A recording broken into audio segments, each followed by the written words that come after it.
tenim 10 anys que ens coneixem, va ser a través de la Maria Josep, que va venir un dia a buscar unes cobertes de llibres del Vázquez de Parga per fer una monografia. Llavors vam estar xerrant amb Maria Josep i al cap d'uns quants dies va venir el Francesc i vam tenir una llarga conversa. Hem estat parlant sobre novel·la popular, sobre el fons de novel·la negra de la biblioteca, i llavors a partir d'un moment em va dir: ostres, tinc molta novel·la popular a casa, podria fer una selecció, vosaltres us agradaria tenir-la aquí a la biblioteca? I a mi se'm va obrir com un cel, perquè ja teníem un fons d'una certa importància de novel·la negra, però el fet de tenir una secció de novel·la popular també era una mica anar als orígens de la novel·la policíaca a Espanya. Tal com en altres llocs la novel·la policíaca ha nascut amb autors determinats, a Espanya la novel·la policíaca va néixer a través dels bolsilibros, va néixer a través de la novel·la popular, d'autèntics obrers de la literatura, de tipus que escrivien moltes hores cada dia, que traien un llibre a la setmana, i a partir d'aquí va començar primer una relació venia en francès, xerràvem a la biblioteca, portava uns quants llibres i es va fent una amistat que durant tots aquests anys amb les nostres trifulgues ens hem barallat, hem tornat a reconciliar i a més aquest fons ha anat creixent. En aquests moments devem tenir uns 4.000 títols de novel·la popular i encara tenim una bona part encara per catalogar. Vol dir que tenim una bona representació del que és la novel·la popular espanyola en diferents gèneres.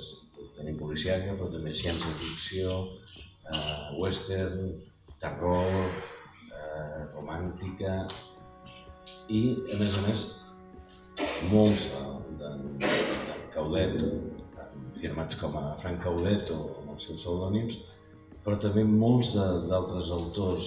Hi ha una representació, jo crec que bastant important del que s'ha editat. Evidentment no ho tenim tot. Iba a ser una conversación con Caudet y yo venía dispuesto a tirarle de la lengua y que hablara, porque en realidad todo el mérito y el protagonismo lo tiene él en el sentido más directo. Él escribía, él vendía y su nombre, y era su nombre el que se veía, pero no ha podido venir, no está con fuerzas para venir, así que intentaré explicar cómo vivo yo la novela popular o cómo me he acercado a ella o por qué me gusta. Primero contaré cómo conocí a Caudet, que fue a través de un compañero y maestro suyo. Maestro suyo lo decía él, fue a través de Curtis Garland, y Caudet decía que había empezado, pues era 10 años más joven que Curtis Garland. Curtis Garland era un escritor de bolsilibros y empezó pues leyéndolo con fruición. También había leído a otros mayores como a José Mallorquí, a Guillermo López Quisquis, que lo hemos leído todos sin saberlo, o debiéramos haberlo leído todos aún no sabiéndolo, porque era el traductor de Guillermo el Travieso y no se puede pasar por la vida sin haber leído Guillermo el Travieso. Y no, sí, porque gracias al ingenio de López Quisquis, pues la gente leía troncho, campanocha. Claro, eso en inglés no estaba, era el traductor el que lo ponía. Y a Caudet tuve ocasión de conversar en un par o tres de ocasiones con él a raíz del trato que tenía con Curtis Garland, que era Juan Gallardo Muñoz, y se había elegido ese nombre, y eran buenos amigos, buenos compañeros. Y la verdad es que Caudet eran muy diferentes, porque eran porque Curtis Garland murió ahora ya 6 años, quizás, se me ha pasado. Se pasan 4. Y eran muy diferentes, pero eran muy buenos compañeros. Eran dos escrituras muy distintas. La novela popular para mí es lo más parecido, por decirlo, la existencia de la novela popular es lo más parecido a la existencia de otra cosa con la que me encuentro muy estrechamente vinculado, con la existencia de los bloques de barrios. En realidad es lo mismo. ¿Por qué aparecen de la misma manera ese tipo de literatura y ese tipo de vivienda? No crecen por... La diferencia entre un pueblo y un barrio de bloques es la misma que hay entre las novelas populares y las novelas que se llaman de autor, aunque todos son autores. Pero la diferencia es que la novela popular nace a iniciativa de la industria. Es el industrial que dice: voy a crear esta colección y voy a buscar escritores para que me llenen cada semana el kiosco. No es que de repente un escritor diga: se me ha parecido la musa y tengo que contarle la historia de mi vida. Es totalmente lo... Y en los bloques, la diferencia entre los barrios y los pueblos es lo mismo. En los pueblos es la gente lo que lo va haciendo y los bloques los hacen para llenarlos de gente. Pues en realidad hay un paralelismo, pero además no solo es un paralelismo metafórico, sino que es un paralelismo en el tiempo, porque ambas cosas suceden a la vez en la misma época. Cómo nace un barrio, cómo nace un tipo de literatura, comparándolo. Fijaos si es humilde el bolsilibro. Se le llamaba bolsilibro, al principio se llamaba novela de kiosco, novela de aduro, pero eufemísticamente, para correr un tupido velo, le llamaron bolsilibro, para dignificar, aunque tener un duro no era indigno, al contrario, era una maravilla, pero siempre tenemos vergüenza de lo que somos y de lo que hacemos. Pues fijaos si era humilde este tipo de novela, que ni siquiera se guardaba, el que las tenía, ni siquiera las guardaba en las estanterías con el Quijote y los 6 tomos de la enciclopedia Focus y la historia del café, que eran los libros que podía haber en la casa, sino que estos libros acababan a veces en la caja de herramientas, en el cajón de las cosas raras, de los alicates. Eran tan humildes que convivían con lo más cercano.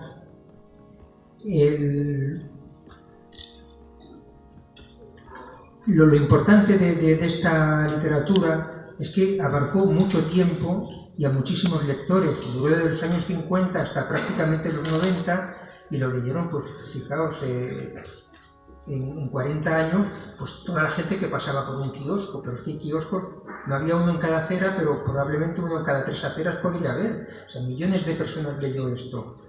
Y probablemente pudo haber como 1.200 escritores y escritoras tecleando cada semana 70 folios para entregarlos a la imprenta. 1.200 creadores alimentando un monstruo durante 40 años. Eso se llama literatura. Lo que pasa y lo terrible es que esta gente no aparece en los manuales de historia de la literatura. Entonces, cuando se dice letras hispánicas siglo XX, pues generación del 27, el realismo de los años 50, no sé, la novela moderna de los años 60 y la novela de la transición. Y se ignora, pero no se ignora, porque en realidad todo silencio es un tipo de censura. Se censura la existencia de un tipo de literatura que escribió, que nutrió millones de lectores. Pero tampoco estoy diciendo que se vaya ahora a dedicar el mismo espacio, a lo mejor, a Tiempo de silencio de Luis Martí Santos que a una novela del oeste. Pero sí que lo que no se puede hacer es ocultarla, sellarla delante del tema. Hay que decir que existió, hay que dedicarle aunque sea un párrafo, aunque sea un pequeño capítulo, y decir: en España durante 40 años hubo 1.200 escritores escribiendo un tipo de literatura que funcionaba de esta manera, se distribuía por kioscos, tenía portadas muy llamativas, se lo jugaban todo en el título, los escritores escribían perdiendo los derechos de autor. Explicar todo, dice, y quizá los más representativos, pues María La Fuente Estefanía, Corín Tellado, Fran Caudet, Curtis Garros, y dedicarle un párrafo y ya está, o dos, pero que dentro de la historia de la literatura hay una democracia que abra la puerta a algo que sucedió, porque no decir lo que sucedió es terrible, sobre todo para la cultura y para quien la protagonizó. Me siento más cerca de ellos que de otro tipo, porque en realidad tienen la textura, tienen la frescura de lo que me gusta, que es de las vanguardias. En las vanguardias, pues en los dadaístas, en los surrealistas, estaba ese punto descabellado de la frase ingeniosa, de la ocurrencia. Pues todo eso está primero en los títulos, ¿no? Por ejemplo, si leemos los títulos de otro gran escritor de bolsilibros que se llama Ralph Baldwin, pues tiene unos títulos muy ocurrentes, un camión lleno de calamares. Claro, eso es gracioso, pero es audaz, es osado. Esa frase, ese destello, está también en las frases de los dadaístas. Viva Francia y las patatas fritas, eso de los dadaístas.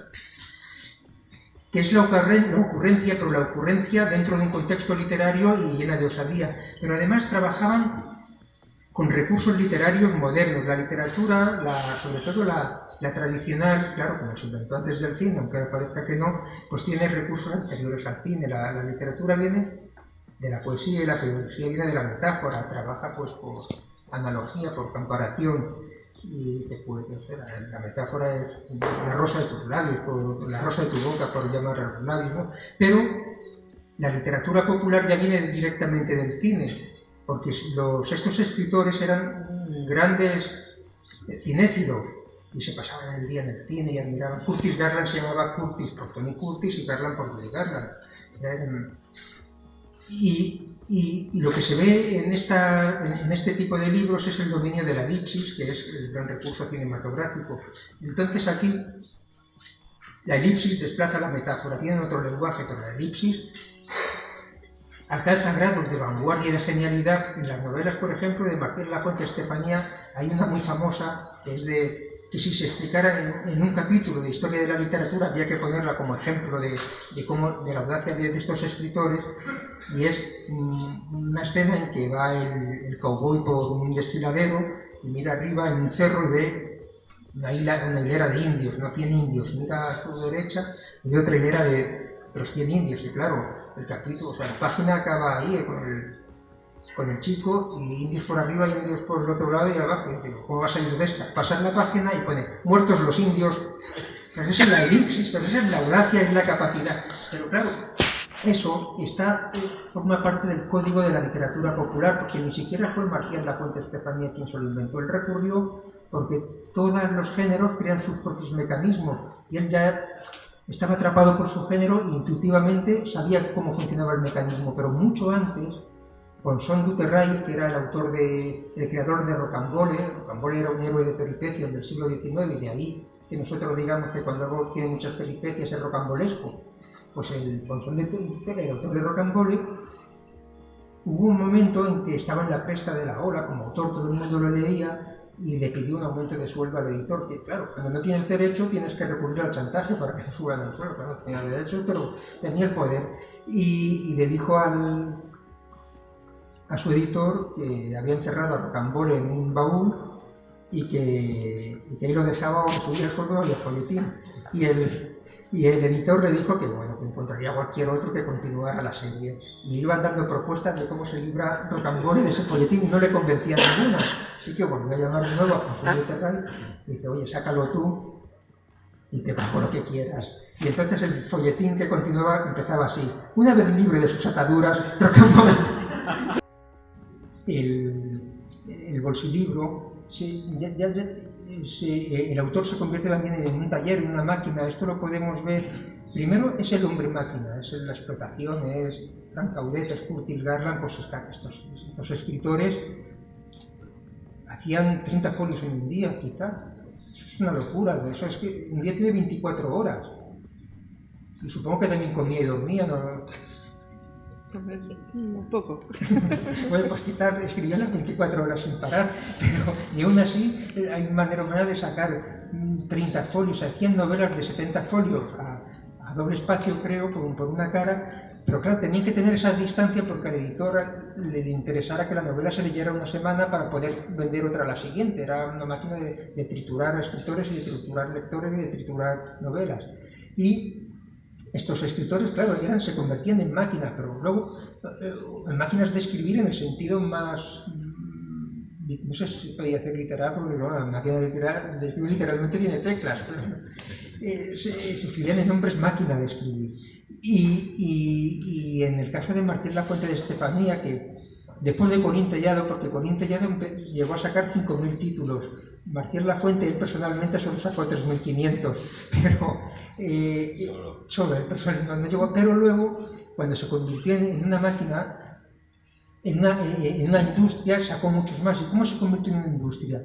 Pues tenía 2 hijos y los puso a trabajar. Bueno, la industria daba, es como el que tiene una tienda y da, ¿no? La panadería da, poneros aquí que esto da.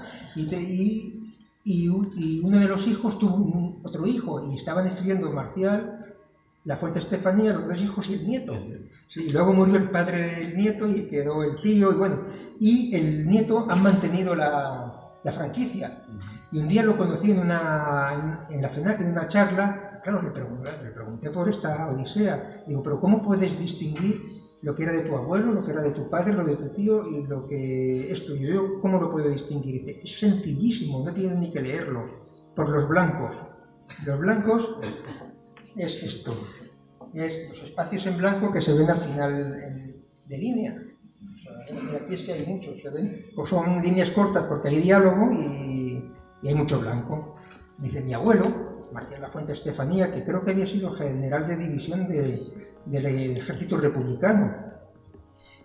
No sé si habéis leído, tengo fuentes que se contradicen. En otras dice que fue oficial de artillería y otras que general de división. Y estuvo en el frente de Toledo, o sea que probablemente estuvo bombardeando el Alcázar. Y previamente, en los años 20, había estado buscando oro en California, o sea que él sabía de lo que escribía. Sí. No. Bueno, pues le pregunté al nieto, le digo, pero ¿cómo se puede distinguir lo que es de tu abuelo, de tu tío y de tu padre o tuyo? Dice, es sencillísimo, tienes que fijarte en los blancos. Mi abuelo se lo creía, era el que inventó la empresa, era el fundador, escribía, no había blancos, todo era escribir. Mi padre y mi tío eran más relativos, un parrafito, espacio, un parrafito, espacio. Y yo voy a saco diálogo. Y lo dijo con mucha autoironía, pero le explicó cómo funciona la industria y cómo funciona la cabeza del escritor de bolsilibros, porque muchas veces se escribe contra el reloj. En la literatura están todas las condiciones materiales, que diría un marxista, pero también está la musa.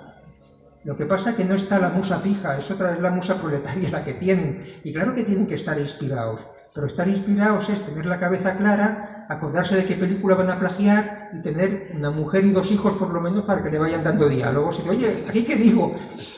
El viajero del Carriles iba por los caminos de Pastrana, de Guadalajara y escuchaba lo que decía la gente. La musa es eso, es estar vivo y ver lo que dice la calle. Y un escritor de novela popular está vivo y ve lo que dicen los tebeos, lo que dice el cine, lo que dice la familia. Es una máquina de estar vivo porque necesita escribir todo el rato y ver lo que dice hasta el ascensor. Hasta un ruido del ascensor le puede servir para un ruido de una máquina luego en una novela. Están excitados permanentemente. Y esa es la grandeza y la maravilla de la gente que han sido auténticos. Se podría decir que proletarios de la literatura. Y dice, quizás entre todos no lo hicimos del todo mal. Y es muy bonita porque te da la visión de que era todo un universo de escritores y que cada uno hizo lo que podía, pero entre todos hicieron algo que fue muy bonito, que fue llenar de literatura los kioscos, las casas, las cajas de herramientas de la gente, la guantera del coche. Se podían comprar y cambiar. Y luego era gente que procedía de 1000 oficios diferentes. Había ingenieros, había correctores, había periodistas. Estaba Manuel García Lecha, que uno de sus seudónimos era Gemil. Era autoirónico, pero era funcionario de prisiones. Claro, funcionario de prisiones franquistas. Y había épocas que algunos de estos escritores estaban en la cárcel pues, por motivos políticos, y él a sus compañeros les sacaba los originales para entregarlos en editorial. Era un compañero de verdad.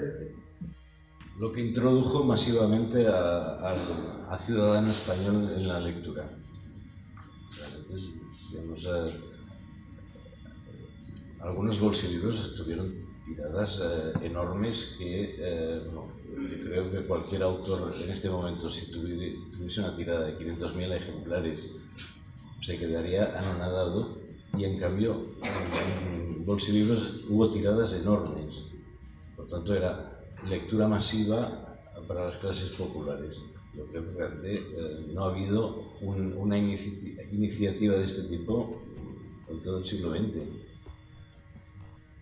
De hecho, se vendían en toda Sudamérica estas novelas. Se vendían en toda Sudamérica. Sí. Era los portaba allí, pero... Sí, llegaban a tirar 2,5 millones para la península y alcanzaban 5.400.000 con la tirada latinoamericana. Y con respecto a lo que te he respondido, yo creo que es exactamente eso, era la literatura pulp, era el equivalente, pero además que tiene la misma descripción evolutiva, que la literatura pulp culmina con Hammett, con Dashiell Hammett, la policíaca, y con Raymond Chandler, y a partir de ahí ya los incluyen directamente en la historia de la literatura. Y aquí también ocurre, pero con Manuel Vázquez Montalbán, que es el que lo retoma. Manuel Vázquez Montalbán se reclama lector de Alf Mann, era un gran escritor de novela, y él no es que venga de ahí, pero viene de la universidad, porque en realidad era un tío de carrera y había estudiado filología y es alumno de Martí de Riquet, pero viene también de leer esa literatura y de la cultura sentimental, de la cultura popular, y la retoma, y es con Carballo con lo que da el pico ese que acaba dando la literatura popular en cada lugar, i aquí lo da Montalbán. Per aquí per l'exposició, els la mireu, preneu nota de títols, els trobareu tots a la bòbila perquè tot està escanejat del fons que hi ha a la bòbila, i fins i tot encara que algun està exclòs de préstec, jo crec que si mostreu molt d'interès, doncs tant a la bòbila com a la sala, algun us el deixaran per llegir a casa. Moltes gràcies, Maria Josep, molts petons de tots, que t'emportis d'aquí cap al Francesc, que us cuideu un a l'altre i li expliques com anar, que es posi content encara que rondini. Jo crec que ens han faltat algunes de les seves expressions, però molt bé, era un homenatge per ell i jo crec que ben merescut. Molt bé.